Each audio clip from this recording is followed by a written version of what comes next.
Daddy's Book Nook! Violet the Pilot by Steve Breen.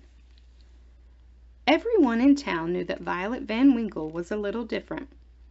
For starters, she and her parents lived in an odd-looking house next to the junkyard her father managed. And while other girls were playing with dolls and tea sets, Violet played with monkey wrenches and needle-nose pliers. Violet was a mechanical genius. By the time she was 2, she could fix almost any broken appliance in the house. By 4, she could take apart the grandfather clock and completely reassemble it. Since she didn't have any friends aside from her dog Orville, she would spend hours tinkering with things from the yard.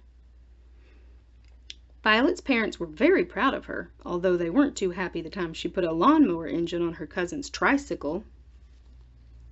The older she got, the more interesting Violet's creations became. Around the time she turned 8, she was building elaborate machines from scratch. And not just any old machines, flying machines. Her parents couldn't believe their eyes when they saw Violet zoom by for the first time. They were a little worried in the beginning, but they quickly saw that she was a pretty good pilot. "Careful not to hit the house," Violet's father would yell. "And put on a sweater," her mother would add. Violet used anything she could find in the junkyard to make her wonderful contraptions. There was the tub bubbler, and the bicycopter, the rocket can, the pogo plane, the slide glider, and the wingamajig, to name a few. Violet's engineering was pretty sound. The only real hazards were tall trees, piles of junk in the yard, and bugs in her teeth. Kids at school would see Violet eating lunch alone and make fun of her strange books and greasy coveralls. Claude and Clyde Mulrooney were especially obnoxious. Then one day, Violet noticed a poster in the drugstore window. "Air Show October 20th," it read. "That's only 2 weeks away," Violet thought. "Can kids fly in the show? Is homemade aircraft allowed?" That night, Violet sat in her room thinking about the air show. She knew it would be a good feeling if one of her planes won a prize. And maybe then the kids at school would be nice to her. Violet pictured exactly where she would hang her blue ribbon. She and Orville spent the next few days combing the junkyard for just the right materials. When they had collected a giant pile of stuff, the building began. One day the Mulrooney twins happened to pass by. "Look, it's that girl from school," one of them said. "What are you doing, weirdo?" "I'm building an airplane," she told them. The twins exploded in laughter, then mumbled something mean as they walked away. Orville barked at the boys, but Violet just went back to her project. "Take it easy, buddy," she said. "We're too busy to worry about them." Finally, after days of hard work, Violet had finished making her flying machine. She named the magnificent new craft the Hornet. "Wait till the people in the grandstand see me flying this," Violet said to Orville. The test flight was a success.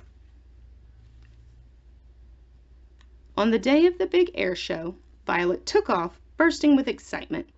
Her parents' faces had beamed with pride when they wished her luck, and she thought about that as she flew through the clear autumn sky. She calculated that the trip would take about 20 minutes. She would arrive just in time for the start of the show. Suddenly, something caught Violet's eye. In the river below, a group of people were waving frantically. Violet lowered her altitude to get a better look. A troop of Boy Scouts had run into trouble while canoeing. Violet knew she had to help, fast. It wasn't easy rescuing all the boys, but Violet piloted the Hornet with careful precision. Saving the Scoutmaster from going over the falls was particularly dangerous. Violet dropped the grateful Scouts off at the hospital. Then she checked her watch. 3:30, she said to Orville sadly. "We've missed the air show." She turned her plane toward home and sighed. It was a miserable feeling. That evening, Violet had no appetite for dinner. She just went upstairs and sat on her bed. All of a sudden she heard lots of noise outside the house. She and Orville went to the window and discovered that a crowd of people had gathered. Somebody spotted her. "There's Violet!" the boy shouted jubilantly. "There's our hero!" The Van Winkles stepped outside, squinting from all the flashbulbs that were popping. The press, the mayor, the fire and police chiefs, even kids and teachers from school had all learned of the rescue that day and had come to praise her. "Young lady, please accept this medal of valor as a token of our gratitude and esteem," said the mayor. And he gave Orville a new collar with a license that read K9 Hero. From that day on, Violet's parents let her fly whenever she wanted, but her mom still made her wear a sweater.